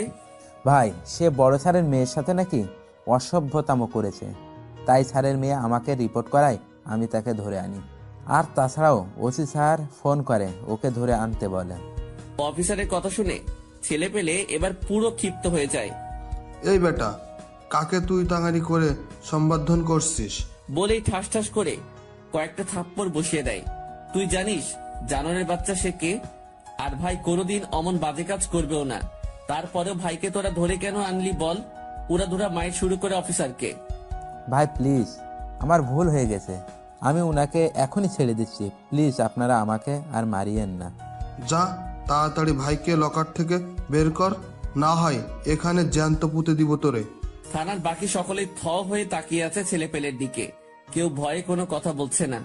জানে এখন যদি একটা টু শব্দ করে কেউ তাহলে প্রাণ হারাতে হবে, কারণ ছেলেপেলে সবাই মারামারির উদ্দেশ্য নিয়ে এসেছে। সবার হাতে লাঠি সোটা। অন্যদিকে অফিসার দৌড়ে গিয়ে আকাশকে লকআপ থেকে ছেড়ে দেয়। ভাই, আমার ভুল হয়ে গেছে, আমি সত্যি আপনার সম্পর্কে না জেনে আপনাকে লকআপে ভরেছি। প্লিজ আমাকে মাফ করে দেন। শোন, একটা কথা বলি, আমি যদি তোদের মতন ক্ষমতা দেখাতে শুরু করি তাহলে তোরা রোজ এসে আমার পা চাটবি, কিন্তু আমার ওসব করার কোনো ইচ্ছেই নেই। আর আমার কোনো দোষে যদি তোরা আমায় ধরে এনে শাস্তি দিতি তাহলে একটা ছেলেও থানায় আসতো না। আমি চুপচাপ থানার ভিতরে মায়ের খেয়ে পড়ে থাকতাম। কিন্তু তোরা আমাকে বিনা দোষে ধরে এনে লকআপে আটকেছিস। তাই একটু করা হতে হলো আমাকে। ভাই আমার ভুল হয়ে গেছে, প্লিজ ভাই আমাকে মাফ করে দেন। আপনি হয়তো অনেক বড় মাপের লোক, না হয়তো এত ছেলেপেলে কখনোই আসতো না আপনাকে ছুটানোর জন্য। আমি সত্যিই আপনার সম্পর্কে না জেনে এমনটা করেছি, তার জন্য পুরো জোর ক্ষমা চাচ্ছি। হয়েছে, থাক। এই তোরা সবাই চল, এখানে আর কোনো ধরনের হাঙ্গামা করিস না। আচ্ছা ভাই। আকাশের কথা মতন সবাই বের হয়ে গেল, সাথে আকাশও বের হয়ে গেল। আর কোনো হাঙ্গামাই করলো না তারা। আকাশের এক কথায় সবাই যেন শান্ত হয়ে গেছে। আকাশের কথা শুনে সবাই সবার মতন চলে যায়। অন্যদিকে তার কিছুক্ষণ পরেই মায়ার বাবা থানায় প্রবেশ করে। মাহবুব সাহেব, আমার মেয়ের সাথে যেই বেটা বিয়াদবি করছিল সে কোথায়? স্যার ছেড়ে দিয়েছি ওনাকে আমরা। কি? কোন সাহসে ওই ছেলেকে আপনি ছেড়েছেন? স্যার ওই ছেলেকে ছুটিয়ে নিয়ে যাওয়ার জন্য অনেক ছেলেপেলে থানায় এসেছিল, পরে আমরা তাকে ছেড়ে দেই। মাহবুব সাহেব, আপনার মাথায় কি কোনো সমস্যা আছে কোনো? আপনি ওই ছেলেকে ছাড়লেন কেন? ছেলেপিলে আসলেই কি আসামিকে ছেড়ে দিবেন আপনি? স্যার প্লিজ আপনি বোঝার চেষ্টা করুন, তখনকার পরিস্থিতিতে আমরা ছিলাম না। আজ আমরা প্রাণে বেঁচে গিয়েছি। ছেলেটাকে না ছাড়লে সত্যি আমরা মারা পড়তাম। মাহবুব সাহেব, আপনার মতো ফালতু লোক এই জীবনে প্রথম দেখলাম। আমার মেয়ের সাথে যে ছেলে বেয়াদবি করে তাকে আপনি ছেড়ে দেন? কত বড় খাটাস প্রকৃতির লোক আপনি! নাকি টাকা খেয়ে ছেড়ে দিয়েছেন? না স্যার, অমন কিছু নয়। তাহলে ছাড়ার তো কোনো কারণই দেখছি না। আর মায়ের কথা মতন তো সেই ছেলে একটা ভিখারি, তার এত ক্ষমতা নেই যে তাকে ছোটানোর জন্য ছেলেপিলে থানায় দল বেঁধে আসবে। না, এর পিছনে কোনো কারণ আছে। আমি শিওর আপনি টাকা খেয়ে ওকে ছেড়েছেন। স্যার বিশ্বাস করুন, আমি ওইসব কিছুই করিনি। এই রাখেন আপনার বিশ্বাসের কথা। আপনার বিশ্বাসের খাতায় আমি থুতু মারি। আজকে কৃতকর্মের জন্য আপনাকে আমি এমন জায়গায় পোস্টিং করব যে আপনি ভেবেও পাবেন না। আজ এই আপনার বিষয়ের উপর কথা বলবো আমি। আর ওই ছেলেকে তো আমি দেখেই ছাড়বো। ওকে টেনে হেসড়ে যদি লকাবে এনে না ঢুকিয়েছি তাহলে আমিও বাপের বেটা না। মায়ার বাবার কথা শুনে মাহবুব সাহেব চুপ করে আছেন। এদিকে আকাশ বাড়ি পৌঁছে যায়। ঝামেলা শেষ করে বাড়িতে এসে শুয়ে পড়েছি। আজ খাওয়া দাওয়া করার কোনো ইচ্ছেই নেই, কারণ বেঈমান কথা খুব করে মনে পড়েছে। কি করে পারে সে আমার সাথে এমনটা করতে? একে একে দুইবার তার প্রাণ বাঁচিয়েছে, কিন্তু পরিশেষে সেই আমার প্রাণ নিতে উঠে পড়ে লেগেছে। আর তাছাড়াও আমাকে তো তার সহ্য হয় না ছোট লোক দেখে, আর আমিও তো তার সামনে যাই না। কিন্তু তারপরেও মেয়েটা আমার উপরে কিসের রেশ উঠাতে চায়? কি এমন করেছে আমি তার সাথে? মাথায় যেন কিছুই কাজ করে না। না, আর ভাবতে পারছি না আমি। এসব ভাবা বাদ দিয়ে ঘুমিয়ে পড়লাম। বিকাল বেলায় ঘুম থেকে উঠতেই নাদিয়ার ফোন। আকাশ, কোথায় রে তুই? বাসায়। কেন? তুই একটু আমার বাসায় আয় তো। আব্বু তোর সাথে দেখা করতে চেয়েছে। আমি আব্বুকে জানিয়েছি যে তুই আমার কলেজে পড়িস, সো তিনি তোর সাথে দেখা করতে চেয়েছে। আচ্ছা ঠিক আছে, কিন্তু আমি তো তোর বাসা চিনি না। সমস্যা নেই, আমি ঠিকানা ইনবক্স করছি, তুই চলে আয়। আচ্ছা। তারপর ফ্রেশ হয়ে নাদিয়ার দেওয়া ঠিকানা মতন ওর বাড়িতে চলে গেলাম। গিয়ে ওর আব্বুর সাথে দেখা করলাম। উনি আমাকে অনেক আগে থেকেই চিনেন। শুধু আমাকেই নয়, আমার পুরো পরিবারকেই চিনেন। বাবা কেমন আছো? জি আঙ্কেল, ভালো। আপনি? এই তো বাবা, আল্লাহ রেখেছে। আচ্ছা, আমি শুনলাম তুমি নাকি নাদিয়ার কলেজেই পড়ো। জি আঙ্কেল। যাক, তাহলে ভালো হয়েছে। শোনো, তোমায় ডেকেছি বিশেষ একটা কারণে। বাবা, আমি একটা অনেক বড় টেন্ডার নিয়েছি, কিন্তু সেখানে গিয়ে কিছু ছেলে অনেক হট্টগোল করেছে তাদেরকে ট্যাক্স দেওয়ার জন্য। ছোটোখাটো অ্যামাউন্ট হলে আমি দিয়ে দিতাম, কিন্তু তারা যে বড় অ্যামাউন্ট দাবি করেছে তাদের চাহিদা পূরণ করতে গেলে আমার আর কিছুই থাকবে না। তাই তোমার সাহায্য প্রয়োজন আমার। বাবা, তুমি কি একটু বিষয়টাকে দেখবে? আঙ্কেল দেখা তো চাই, তবে আমি তো ওসব পথ ছেড়ে দিয়েছি বহু আগেই। বাবা প্লিজ না করো না, তুমি ছাড়া আমার সাহায্য করার মতো কেউ নেই। আচ্ছা ঠিক আছে, আমি দেখব। আপনি নিশ্চিন্তে থাকুন। ধন্যবাদ বাবা। আর আমি তোমার বাবার সাথে একটু কথা বলবো নাদিয়াকে নিয়ে। আমি চাই আমার মেয়েটাকে তোমার হাতে তুলে দিতে। নাদিয়ার বাবার কথা শুনে গলা পুরোপুরি শুকিয়ে গেছে আমার। আমার পাশেই নাদিয়া বসা ছিল। সেও হা করে তাকিয়ে আছে তার বাবার দিকে। বাবা, তুমি এসব কি বলছো? নিজের কানে তো শুনেছিস যে কি বলছি। আঙ্কেল প্লিজ ওসব করতে যাবেন না। আমি বিয়ে শাদী নিয়ে একদম ভাবিনি এখনো। আর তাছাড়া নাদিয়াকে কি করে বিয়ে, সে আমার বহু আগের ফ্রেন্ড। তাকে আমি কখনো ফ্রেন্ড ছাড়া অন্য কিছু ভাবতে পারবো না। আকাশের কথা শুনে নাদিয়ার বাবা চোখ মুখ কালো করে ফেলে। আচ্ছা ঠিক আছে, সমস্যা নেই, তোমার মতের ওপরও আমি কোনো কিছুই বলবো না। ধন্যবাদ আঙ্কেল। আর একটা রিকোয়েস্ট, আমার বাবার কানে যেন না যায় যে আমি কোথায় আছি আর কোথায় পড়াশোনা করি। আচ্ছা ঠিক আছে। নাদিয়ার বাবার সাথে আরো কিছুক্ষণ কথা বলে বাসায় চলে এলাম। দিনটা এভাবে কেটে গেল। সকালবেলায় ঘুম থেকে উঠে কলেজে চলে গেলাম। কলেজে আসার পর নাদিয়া আর আমি একই সাথে এসেছি। সে আসার আগে আমায় ফোন দিয়ে 3 রাস্তার মোড়ে দাঁড়াতে বলে। তারপর দুজন একসাথে আসি কলেজে। কলেজে এসে দুজন আলাদা হয়ে যাই, কারণ তার একটা এক্সট্রা ক্লাস আছে। সে চলে যায় ক্লাস করতে। এদিকে আমি ক্লাসরুমের পাশে একটা ফাঁকা জায়গা আছে, সেখানে বসে আছি। ক্লাস শুরু হতে আরো বেশ সময় বাকি, কিন্তু হুট করেই মায়া কোথা থেকে যেন আমার সামনে আসে। কিরে ছোট লোক, তুই থানা থেকে ছাড়া পেলি কি করে? আমার তো কোনো দোষই নেই, তাই থানা ওয়ালারা আমায় ছেড়ে দিয়েছে। তোর দোষ নেই কি আছে সেটা তুই পরে টের পাবি। আর আমি শুনেছি তোকে নাকি ছেলে পেলে গিয়ে ছুটিয়ে এনেছে থানা থেকে। কিসের এত ছেলে পেলে তোর? আমার তো মনে হয় ওইসব ছেলে পেলে তোর সাথে এই বস্তিতেই থাকে। শোন, ওইসব বস্তির ছেলে পেলে তোকে আমার বাবার হাত থেকে বাঁচাতে পারবে না। তুই অপেক্ষা কর খালি। আজ বাবা তোকে এসে সকলের সামনে ঘাত ধরে টেনে হিস্ট্রে নিয়ে গিয়ে লকআপে ঢুকাবে। আচ্ছা ঠিক আছে, আমিও তিনার জন্য অপেক্ষা করব। তারপর মায়া মুখ বাঁকিয়ে চলে গেল। আমি চুপচাপ সেখানে বসে আছি। একটু পর ক্লাসের ঘন্টা দিল, আর সাথে সাথে দৌড়ে ক্লাসে চলে গেলাম। রাফি আজ দেরি করে এসেছে, তাই আমার পাশে সিট পাইনি। একটু দূরেই বসেছে সে আমার। এদিকে স্যার ক্লাস করাচ্ছে, আমি স্যারের লেকচার মন লাগিয়ে শুনছি।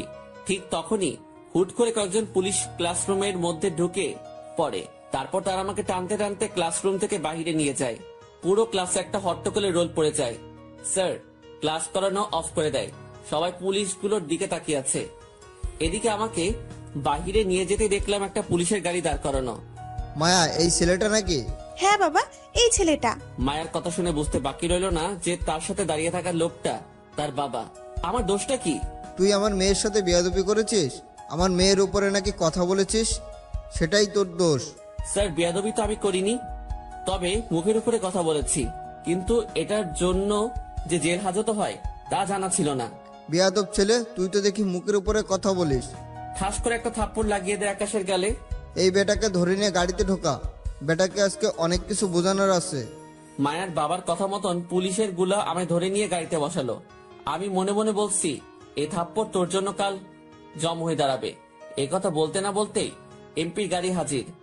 এমপি সাহেবের গাড়ি থেকে নেমে মায়ার বাবার কলা ধরে ফেললো। এই চামচার বাচ্চা, তোর কত বড় সাহস যে তুই এই ছেলের গায়ে হাত দিয়েছিস? স্যার, সে আমার মেয়ের সাথে বেয়াদবি করেছে। তোর বেয়াদবির গুষ্টি মারি। পা থেকে জুতা খুলে মায়ার বাবার মুখে ঠাস ঠাস করে অনেকটা বাড়ি লাগিয়ে দেয়। এমপির কাণ্ড দেখে সবাই হা করে তাকিয়ে আছে তিনার দিকে। সবকিছু যেন মাথার উপর দিয়ে গেল সবার। সামান্য একটা ছেলেকে আটক করার কারণে এমপি এসে পুলিশ অফিসারকে জুতা দিয়ে মারছে। এই যেন এক ভয়ঙ্কর ব্যাপার ঘটে গেল। এমপি পুরো রেগে মেগে আগুন। এই জানোয়ার, তোদের কথা কি কানে যায়নি? তোরা ওকে এখনো কোন সাহসে গাড়িতে উঠিয়ে রেখেছিস? ওসির মতন জুতোর বাড়ি খেতে না চাইলে নামা তাড়াতাড়ি ওকে গাড়ি থেকে। এমপির কথা শুনে পুলিশগুলো তাড়াতাড়ি আকাশকে গাড়ি থেকে নামিয়ে দিল। গাড়ি থেকে নামানোর সাথে সাথেই এমপি দৌড়ে এসে আকাশের হাত চেপে ধরে। ভাই, ওসির ভুল হয়ে গেছে, প্লিজ ওসিকে মাফ করে দেন। ওর হয়ে আমি ক্ষমা চাচ্ছি আপনার কাছে। ক্ষমা টমা আমি বুঝি না, আর আমি এসব হাঙ্গামাটাতেও নেই। সো তাড়াতাড়ি সবাই এখান থেকে গাড়িটি গোল করে পালান। আমি 1 থেকে 3 গুণার আগে যেন পুরো কলেজ ফাঁকা হয়ে যায়। আকাশ 1 থেকে 3 গুণার আগেই এমপি আর ওসি দুটোই সেখান থেকে হাওয়া হয়ে যায়। এবার যেন সবাই বিস্ময় খেয়ে যায়। কে এই ছেলে যার কথায় এমপি পর্যন্ত জায়গা ত্যাগ করলো? পাশেই মায়া দাঁড়িয়েছিল।